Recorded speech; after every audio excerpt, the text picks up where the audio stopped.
नमस्कार, मैं आभा शर्मा जावास आपके सम्मुख पंचतंत्र की कहानियाँ लेकर उपस्थित हुई हूँ।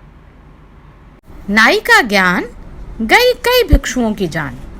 आज की इस कथा में हम एक कहानी का श्रवण करेंगे, मणिभद्र की श्री सिद्धि। अब हम पंचतंत्र के 5वें तंत्र की कथाएं सुनेंगे। इसका नाम है अपरीक्षित कारकम। दक्षिण देश के एक प्रसिद्ध नगर पाटलिपुत्र में मणिभद्र नाम का एक धनिक महाजन रहता था। लोक सेवा और धर्म कार्यों में रत रहने से उसके धन संचय में कुछ कमी आ गई। समाज में मान घट गया। इससे मणिभद्र को बहुत दुख हुआ। दिन रात चिंतातुर रहने लगा। यह चिंता निष्कारण नहीं थी। धनहीन मनुष्य के गुणों का भी समाज आदर नहीं करता। उसके शील, कुल, स्वभाव की श्रेष्ठता भी दरिद्रता में दब जाती है। बुद्धि, ज्ञान और प्रतिभा के सब गुण निर्धनता के तुषार में कुम्हला जाते हैं। जैसे पतझड़ में, झंझावात में मोलसरी के फूल झड़ जाते हैं, उसी तरह घर परिवार के पोषण की चिंता में उसकी बुद्धि कुंद हो जाती है। घर की घी, तेल, नमक, चावल की निरंतर चिंता प्रखर प्रतिभा संपन्न व्यक्ति की प्रतिभा को भी खा जाती है। धनहीन घर शमशान का रूप धारण कर लेता है। प्रिय दर्शना पत्नी का सौंदर्य भी रूखा और निर्जीव प्रतीत होता है। जलाशय में उठते बुलबुलों की तरह उनकी मान मर्यादा समाज में नष्ट हो जाती है।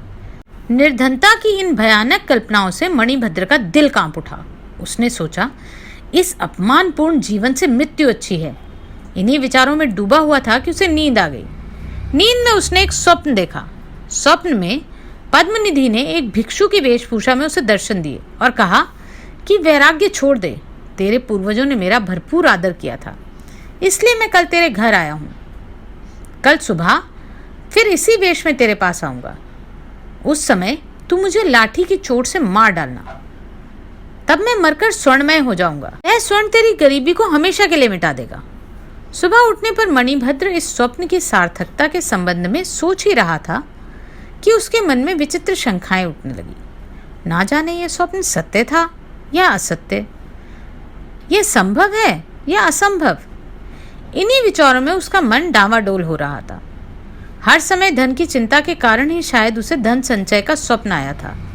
उसे किसी के मुख से सुनी हुई यह बात याद आ गई होगी कि रोगग्रस्त, शोकातुर, चिंताशील और कामार्थ मनुष्य के स्वप्न निरर्थक ही होते हैं। उनकी सार्थकता के लिए आशावादी होना अपने को स्वयं धोखा देना है। मणिभद्र ये सोच ही रहा था कि स्वप्न में देखे हुए भिक्षु के समान ही एक भिक्षु अचानक वहां आ गया। उसे देखकर मणिभद्र का चेहरा खिल उठा। सपने की बात याद आ गई। उसने पास में पड़ी लाठी उठाई और भिक्षु के सिर पर दे मारी। भिक्षु उसी क्षण मर गया। भूमि पर गिरने के साथ ही उसका सारा शरीर स्वर्णमय हो गया। मणिभद्र ने उसका स्वर्णमय मृतदेह छिपा दिया, किंतु उसी समय वहां एक नाई आ गया। उसने यह सब देख लिया था। मणिभद्र ने उसे पर्याप्त धन, वस्त्र आदि का लोभ देकर इस घटना को गुप्त रखने का आग्रह किया।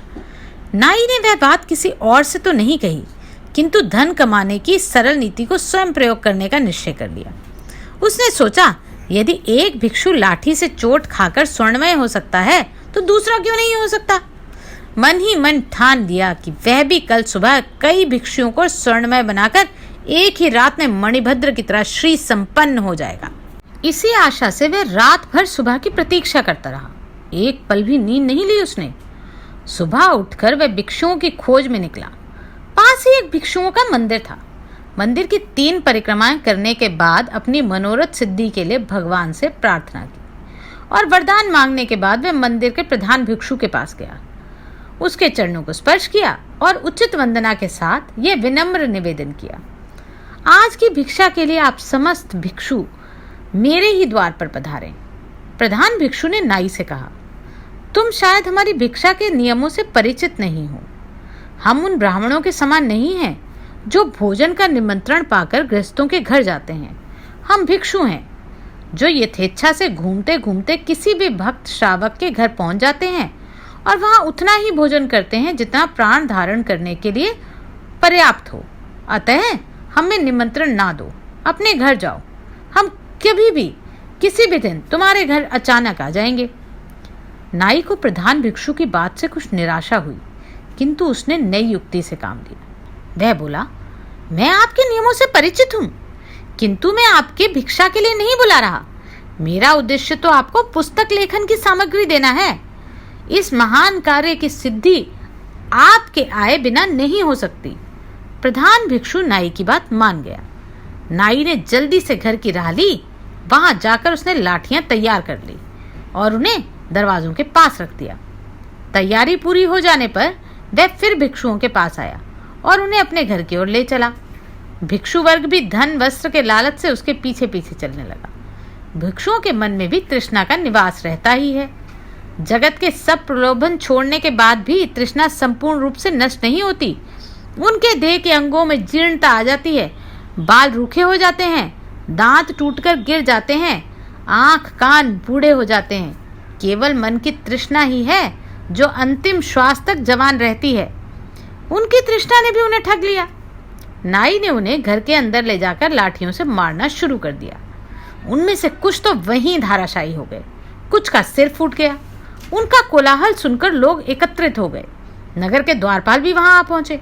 वहां आकर उन्होंने देखा कि अनेक भिक्षुओं का मृतदेह पड़ा है और अनेक भिक्षु आहत होकर प्राण रक्षा के लिए इधर उधर दौड़ रहे हैं। नाई से जब इस रक्तपात का कारण पूछा गया तो उसने मणिभद्र के घर आहत भिक्षु के स्वर्णमय हो जाने की बात बतलाते हुए कहा कि वह भी शीघ्र स्वर्ण संचय करना चाहता था। नाई के मुख से ये बात सुनने के बाद राज्य के अधिकारियों ने मणिभद्र को बुलाया और पूछा, क्या तुमने किसी भिक्षु की हत्या की है? मणिभद्र ने अपने स्वप्न की कहानी आरंभ से लेकर अंत तक सुना दी। राजा के धर्माधिकारियों ने उस नाई को मृत्युदंड की आज्ञा दी और कहा, ऐसे कुपरीक्षितकारी बिना सोच के काम करने वाले के लिए यही दंड उचित है।